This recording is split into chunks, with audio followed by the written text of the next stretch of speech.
Olá, seja bem-vindo mais uma vez nesse canal. Para nós é uma alegria poder compartilhar a palavra de Deus com você. Espero que você permaneça aí e vamos juntos ver o que Deus tem para falar aos nossos corações.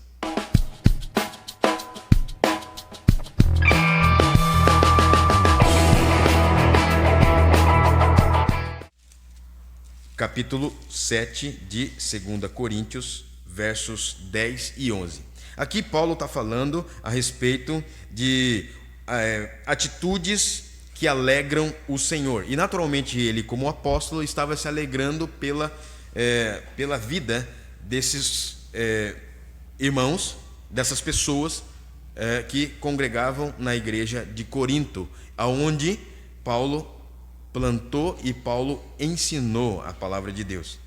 Só que essa palavra, ela já vem seguida do testemunho, ela vem como consequência do testemunho de Paulo em meio ao sofrimento, às batalhas, como também alguns ensinamentos doutrinários de Paulo a respeito de que não existe luz e trevas, não existe comunhão entre luz e trevas, não existe associação com pessoas que não reconhecem a Jesus. Pode parecer uma mensagem ou pode parecer uma conotação de separação, de partidarismo.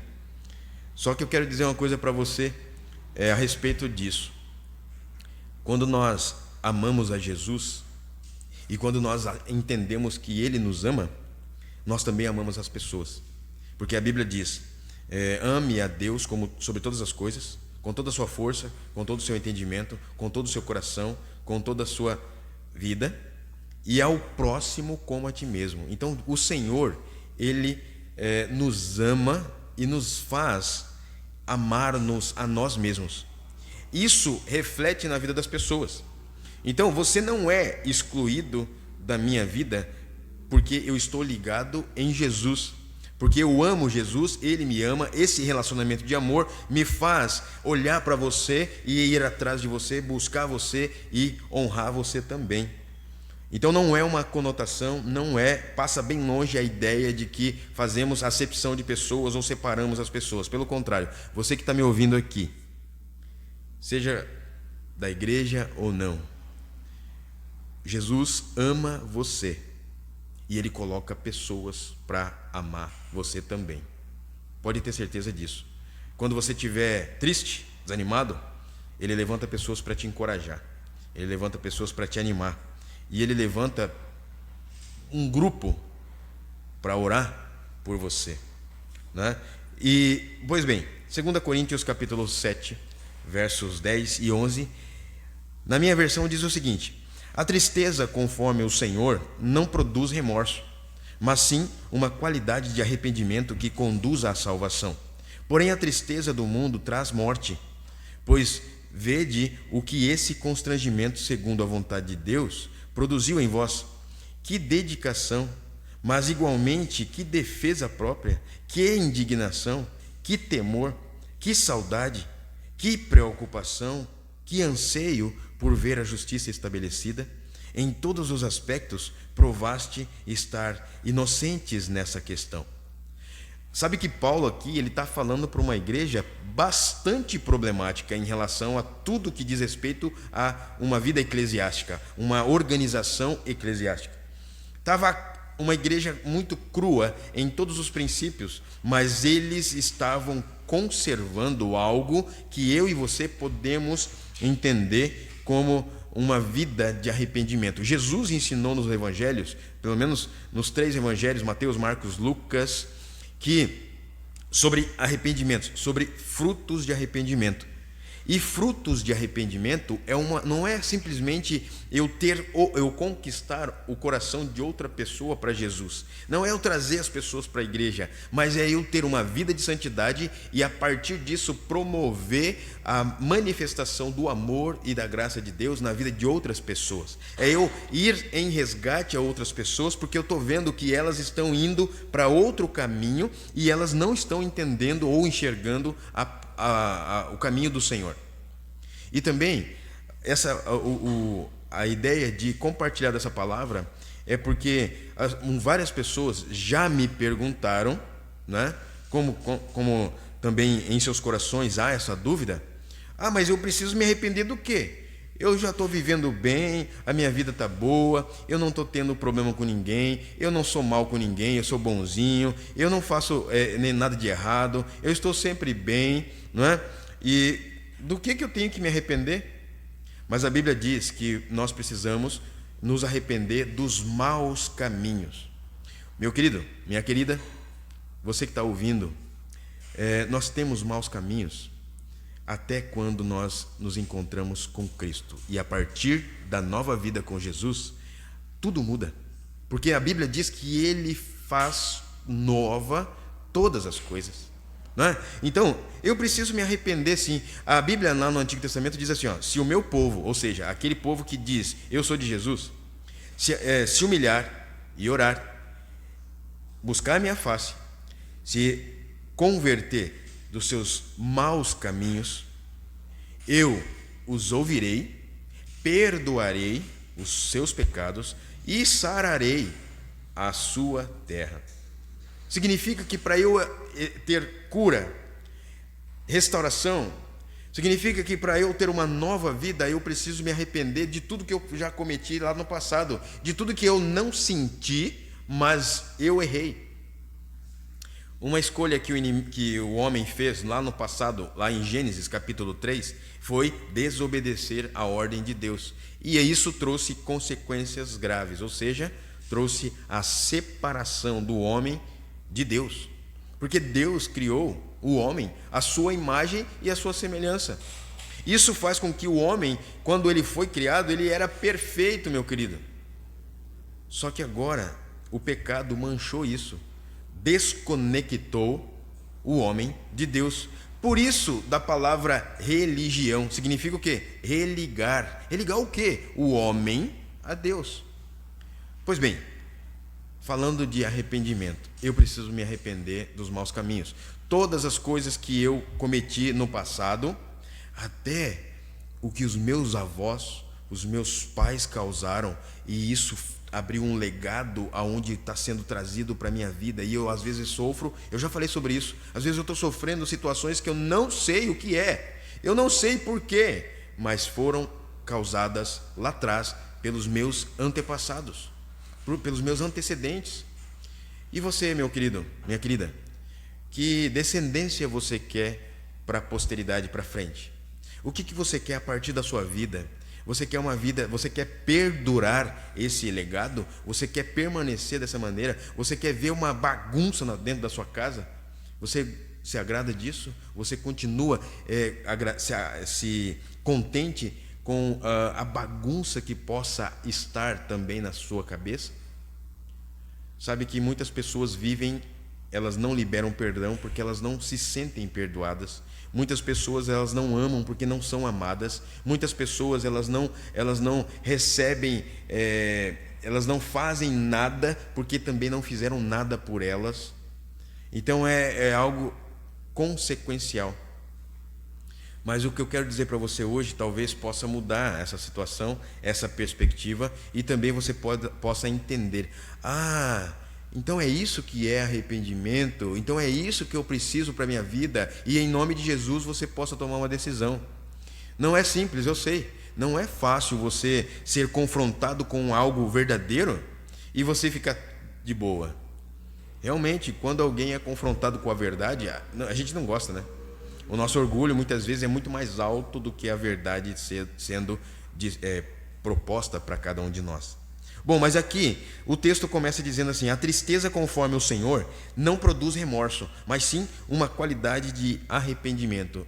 Perceba que pelo original bíblico, arrependimento é uma qualidade. Mas é bom, significa uma tristeza segundo a vontade de Deus. E que essa tristeza ela é produzida pelo Espírito Santo, não é por mim, por você, não é pelos meus atos, pelos meus méritos, mas é por Jesus, pelo Espírito que Ele colocou para nos guiar. E Ele nos guia, como diz o Evangelho de João, a toda a verdade. E se Ele me guia a toda a verdade, Ele vai me constranger. O Espírito Santo vai me trazer a noção de uma nova vida. Olha o que diz lá em 2 Timóteo, capítulo 2, versículo 25 e 26. a respeito dessa vida de arrependimento, dessa tristeza que Deus promove segundo a vontade dele, não é? Deve corrigir com mansidão os que se lhe opõem, na esperança de que Deus lhes conceda o arrependimento, levando-os ao conhecimento da verdade, para que assim voltem à sobriedade e escapem da armadilha do diabo, que os aprisionou para fazerem a sua vontade. Enquanto eu não me arrependo, enquanto eu vivo pela minha vontade própria, enquanto eu estou iludido com a minha própria vida, realizando as obras, como diz a palavra, do inimigo da minha alma, eu estou fazendo a vontade dele. Mas quando Jesus entra na minha vida, ele entra destruindo todas as obras do diabo. É o que a Bíblia diz também em 1 João. E aí, quando ele destrói todas essas obras do diabo, isso é uma qualidade, aí ele me carimba e ele me coloca uma qualidade arrependido. Eu sou um pecador, sim, vou continuar sendo pecador até Jesus voltar, mas eu sou arrependido. Jesus faz parte da minha vida e o pecado não mais me condena. Eu já não estou mais aprisionado nas mãos de Satanás, eu já não tenho mais essa legalidade, eu já não dou mais para ele, porque agora o meu coração é de Jesus. Amém? Isso é uma qualidade celestial, viu?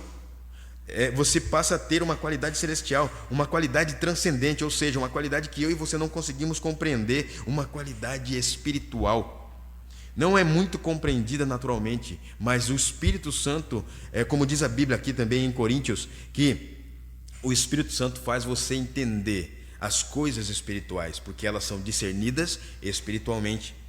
E aí, o texto continua dizendo: vede o que esse constrangimento, segundo a vontade de Deus, produziu em vocês, produziu em vós. Olha o que esse amor intenso de Deus produziu e constrangeu você de tal forma que começou a produzir coisas especiais. E quais são essas coisas especiais? A Bíblia diz, no texto ali, dedicação. Que dedicação! É a reação inicial do arrependimento verdadeiro para buscar o quê? A justiça de Deus de maneira ansiosa, de uma maneira tão ávida, a todo preço, a todo custo. Eu quero viver intensamente para Jesus. Eu me arrependo, mas agora eu quero me dedicar a algo que está me dando vida. Essa é a atitude que acaba com a indiferença da associação com o pecado. Ou seja, o pecado para mim era, no passado, pecado para você, para mim, era comum. Isso aí não vai me dar nada, não vai dar nada, não vai causar nada. Uma mentirinha aqui, outra ali. Esse tipo de indiferença em relação ao pecado já não vai mais existir. A complacência, né? Obrigado, filhão. Aquela misericórdia, aquela ideia de receber as coisas do mal, né? A complacência com o mal e com o engano, que era normal, não é mais normal. Passa a ser agora um outro estilo. Eu sou arrependido, não é? Passa a ter uma atitude de não mais querer viver embaraçado pelo pecado ou no pecado. E sabe o que isso me lembra? Humildade. Porque quando eu sou humilde, eu recebo tudo o que o meu Senhor quer me dar. Quando eu sou humilde, eu recebo uma nova vida. Eu aceito essa nova vida. Vai fazer bem para mim, vai ser ótimo para a minha vida. Eu vou ter mais futuro. Uma outra coisa que esse constrangimento, segundo a vontade de Deus, produziu em mim, em nós, é defesa. Que defesa, segundo o texto? Essa defesa é a apologia, não é? E nós conhecemos como algo que não é uma defesa de justificar o pecado, mas é uma defesa porque agora eu tenho um meu Senhor e eu posso andar em comunhão com Ele e defender a minha fé, defender algo que tem me feito bem. Enquanto muitos estão me chacotando, fazendo gozação da minha cara, muitos estão se apartando de mim porque eu agora sou de Jesus, onde muitos estão dando risada das minhas ações, eu estou me defendendo a minha fé. Quero dizer para você que Jesus não precisa de defensores. Mas eu e você, se você tem uma fé em Cristo Jesus, você precisa defender a fé ao qual você confessa. É nesse sentido. É o desejo de limpar o nome de alguém que vivia enredado no pecado e sujando-se cada vez mais nele. É o desejo desenfreado, de o pecador arrependido restaurar a confiança e a segurança dos outros ao tomar conhecimento, tornar conhecido o seu arrependimento verdadeiro. Ele faz com que a pessoa veja que ele realmente está arrependido. Por isso que a Bíblia fala: mostre frutos de arrependimento. Você pode ver isso lá em Mateus capítulo 3, verso 8. Mostre frutos de arrependimento. É esse a defesa. Você defende que fé? Tem muitas pessoas aí fora que elas são firmadas em determinadas doutrinas que elas não abrem mão. E você está seguro e firme em que doutrina? No que a palavra de Deus tem te ensinado? No que você está firmado? Não é? E aí, sabe o que me faz lembrar essa questão da defesa, da apologia da sua fé? Restauração. Sabe por quê? Pessoas restauradas, elas vão defender o seu novo caminho. Pessoas restauradas, elas vão defender a sua nova vida. Pessoas restauradas, elas vão justificar as atitudes, as boas atitudes, as boas obras que diz lá em Efésios, pela fé. Restaurado vive de maneira restauradora. Ele vai ter humildade e vai ter restauração. Ele vai começar com a sua humildade, com a sua prática, com a sua atitude, a restaurar relacionamentos, restaurar caminhos que um dia foi destruídos. E aí nós vemos também uma outra forma de ver o que o constrangimento segundo a vontade de Deus produz. Indignação. Mas não é aquela indignação, mas tudo o cara fica reclamando, mas que coisa. Não, uma indignação no sentido de, muitas vezes, associado com a indignação justa, não é? Aquele sentimento de justiça fiel, não justiça própria. É o arrependimento que gera ira contra o pecado. Eu detesto o pecado, eu odeio o pecado. Não é? É aquele sentimento de que o desgosto. Eu estou desgostoso, enojado em relação às práticas que eu fazia antes. Nossa, como que eu pude ter coragem de fazer uma coisa dessa? Como que eu fui capaz de me submeter a esse tipo de vida? Isso é indignação, por ter envergonhado o nome do seu Senhor, envergonhado o nome do seu Criador, envergonhado o nome e a posição daquele que te deu vida plena, vida abundante. Isso me faz lembrar, sabe o quê? Aceitação. A pessoa aceita por Jesus, ela odeia o pecado. A pessoa aceita por Jesus, ela não vai sentir mais aquela dor de ser desprezado por A, por B e por C, porque Jesus aceitou ela. A Bíblia diz lá em Romanos capítulo 15, versículo 7, que aceitem uns aos outros como Cristo os aceitou. Meu querido, quando a gente aceita a Deus, a forma como Ele é, o que Ele quer para a minha vida, quando eu me aceito como eu sou, porque Jesus me fez novo, que coisa boa. Eu não consigo mais ver uma vida daquele tipo que eu vivia antes. Eu não consigo mais aceitar viver daquela forma. Aí eu começo a ser moldado pelo meu Senhor. Eu começo a ver que Ele vai sendo a minha estrutura, como diz ali, na nossa frente aqui, a luz incomoda as trevas. Realmente eu sou aceito por Jesus e às vezes incomoda as pessoas, porque aí elas vão falar. A primeira coisa que uma pessoa que não conhece a Cristo vai dizer em relação a essa atitude sua é que você é metido. Como é que você pode imaginar? Como é que você pode viver assim? O mundo está precisando, o mundo está caindo aos pedaços e você está aí de boa. Mas isso é a paz que excede todo entendimento. Guardará o meu coração e minha mente em Cristo Jesus. Ele guarda. A palavra de Deus diz isso e eu creio na palavra. Então, e se eu sou aceito por Cristo, louvado seja o nome dele. Uma outra atitude que produz em nós é temor. Meu querido, minha querida, uma reverência a Deus que seria o mais confrontado, que seria em relação ao mais confrontado pelo pecado causado. Eu temo a Deus porque, poxa, eu causei muitos danos ao meu Criador, ao meu Senhor, e diretamente pequei contra Ele. E daí, quando eu me entrego a Ele, quando Ele faz parte da minha vida, eu passo a ter uma reverência total, um temor que uma pessoa não pode explicar para outra.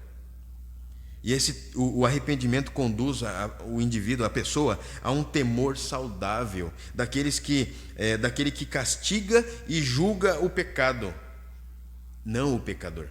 Porque ele compreende que deve temer a Deus, que se opõe ao pecado, não à pessoa, não ao pecador. Eu estava vendo no Facebook do meu filho ali, que ele compartilhou lá, sobre um rapaz lá que estava discutindo a respeito de a questão do pecado e do pecador, e cada palavra que o rapaz compartilhava lá, ele falava que Deus ama o pecado, ou melhor, Deus ama o pecador, ok. Mas aí teve um momento ali que, discutindo ali e tal, ele falou que Deus não ama nem pecado e nem pecador. E ele convicto disso. E não é assim, amados. Deus é tão poderoso, tão maravilhoso.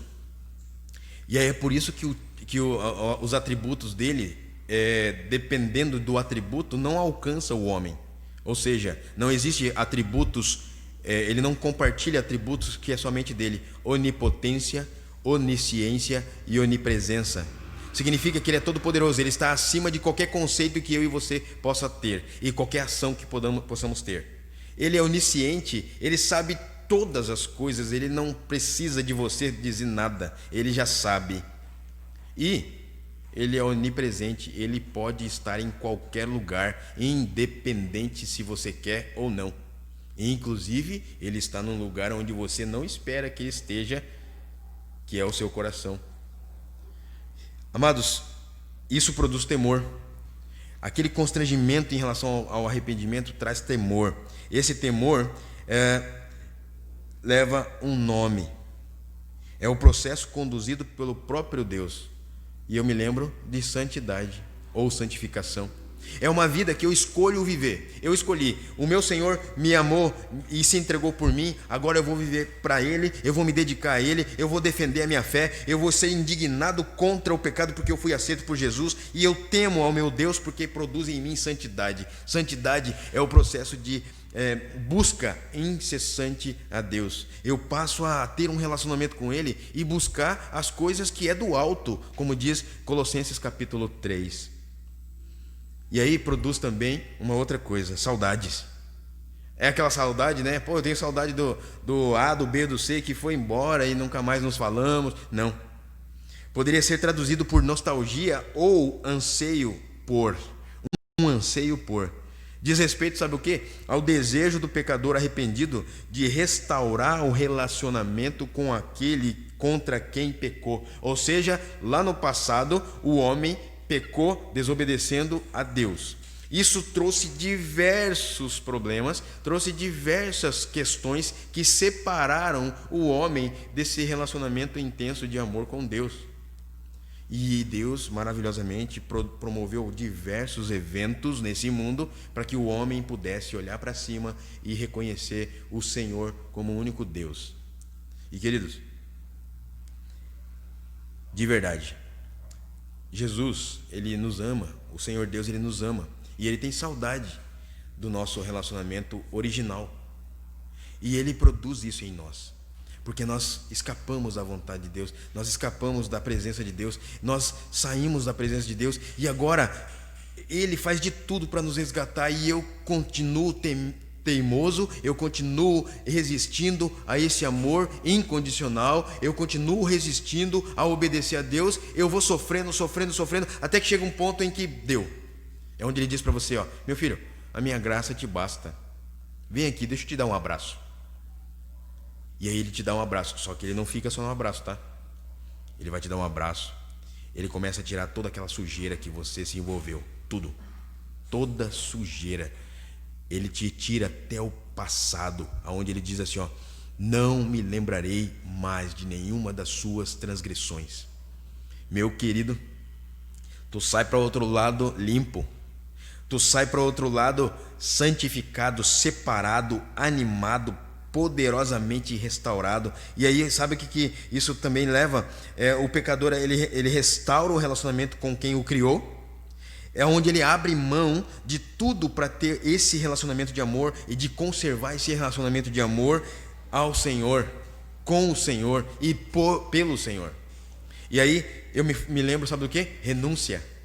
Abrir mão de tudo. Eu não quero mais essa sujeira, essa lixaiada toda que eu estava vivendo. Agora eu estou na presença do Rei, eu estou na presença do Senhor, eu estou vivendo agora o melhor relacionamento. Alguém já escreveu no Facebook o seguinte? Alguém já escreveu lá? A minha pergunta, né? Relacionamento sério com o Senhor? Você não vê isso. Tu vê lá, relacionamento com A, com B, com C, noivado com A, com B, com C. Você tem a coragem de colocar relacionamentos que você está tendo intenso com as pessoas, mas não coloca que tem relacionamento com Jesus? Coloca lá, passe a colocar. Você está num relacionamento sério com Jesus? Eu estou. E aí, a gente também vê que esse constrangimento, segundo a vontade de Deus, produziu em vós preocupação. Sabe o que é essa preocupação aqui? Em outras versões, zelo. Diz respeito a amar tanto uma coisa ou alguém, que a pessoa passa a odiar qualquer pessoa ou qualquer coisa que prejudique o objeto de amor.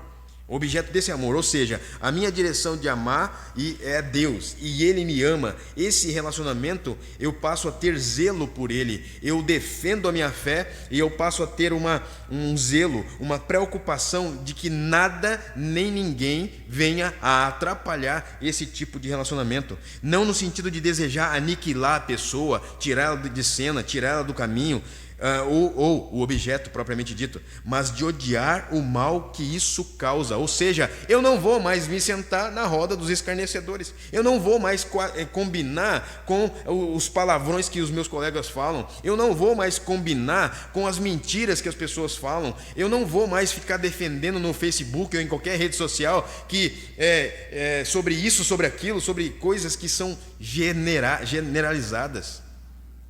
Eu não vou mais ficar cocheando com o pecado. E eu também não vou aceitar ninguém chegar perto de mim ou na minha casa querendo enganar, querendo mentir, querendo falar coisas erradas, fofocar do A, do B e do C. Eu não vou mais aceitar uma vida de situação de mentiras, enrolações e tudo mais. Eu passo a odiar tanto o pecado que aparentemente acaba aparecendo que nós somos chatos. Mas, meu querido, deixa eu dizer uma coisa para ti, ó. Ou você é chato contra o pecado, ou você não vai conhecer a eternidade ao lado de Jesus. O que você prefere? A Bíblia diz em Hebreus que, capítulo 12, sem santidade eu não verei o Senhor. Sem uma vida separada não tem vida eterna. Então, eu preciso decidir o que eu quero. Ou eu vivo para Jesus ou não. Não existe uma vida com Jesus meia boca. Não existe. Essa preocupação me faz lembrar, sabe o quê? Amor verdadeiro. Jesus me amou tão verdadeiramente, tão intensamente, que Ele deu a única coisa que Ele tinha, o Filho dele. Essa é uma grande prova já de amor. Você daria o seu filho, o seu único filho, o seu único bem para morrer por você ou por alguém? Você abriria mão de algo preciosíssimo seu em detrimento à restauração, salvação, limpeza ou mudança de alguém? Pois é. Mas o Senhor Deus fez isso. Ele me amou de tal maneira que constrangeu meu coração, que isso foi levado lá no cerne da minha alma, aonde eu não consigo mais ver saída, porque o amor dele é tão grande, tão incondicional, tão maravilhoso, que mudou a minha história e pode mudar a sua história. E aí você não vai querer que nada nem ninguém chegue perto de mudar isso, porque é tão prazeroso, é tão constante, é tão maravilhoso, é tão legal, tão real, tão pessoal que você não vai querer que seja acabado isso. Amor verdadeiro. E por fim, ele diz também o seguinte: anseio de ver a justiça estabelecida. Aqui tem uma versão que fala vindita ou vingar o mal feito. Mostra aqui o desejo de ver a justiça feita. O pecador arrependido, ele não tenta mais proteger a si mesmo. Ele quer ver o pecado punido, não importa o quanto lhe custe. Sabe, uma vida de justiça. A Bíblia diz: o meu justo viverá pela fé, e ele será justificado pelo sangue do Cordeiro. E eu me lembro, sabe de quem? De Davi, quando ele pecou, e aí ele disse: eu prefiro cair na mão do Deus vivo do que cair na mão de homens sanguinários, que vão ter justiça própria, que vão me condenar ou me matar pela sua própria justiça. Deus tem a maior e melhor justiça, então eu prefiro cair na mão dele. Toda a minha vida ser submetida à verdade de Deus e não à verdade dos homens ou à verdade do mundo. Isso vale a pena, né? Terminando aqui o texto, o Paulo fala lá: em todos os aspectos provastes estar inocentes nessa questão. Em todos os aspectos. A essência do arrependimento aqui, meus queridos, é uma incansável e destemida busca pela santidade, o que era uma característica dos coríntios. Tá, mas não era uma igreja problemática? Era, mas eles buscavam incessantemente a santidade. Eles buscavam Deus, eles buscavam fazer o melhor. A Bíblia diz que eles tinham dons, eles tinham qualidades, eles tinham uma série de coisas, tinham pecados, eram homens e mulheres pecadoras, mas eles eram homens e mulheres pecadores redimidos, restaurados e ávidos para buscar viver a melhor vida. A palavra inocente aqui quer dizer puro ou santo.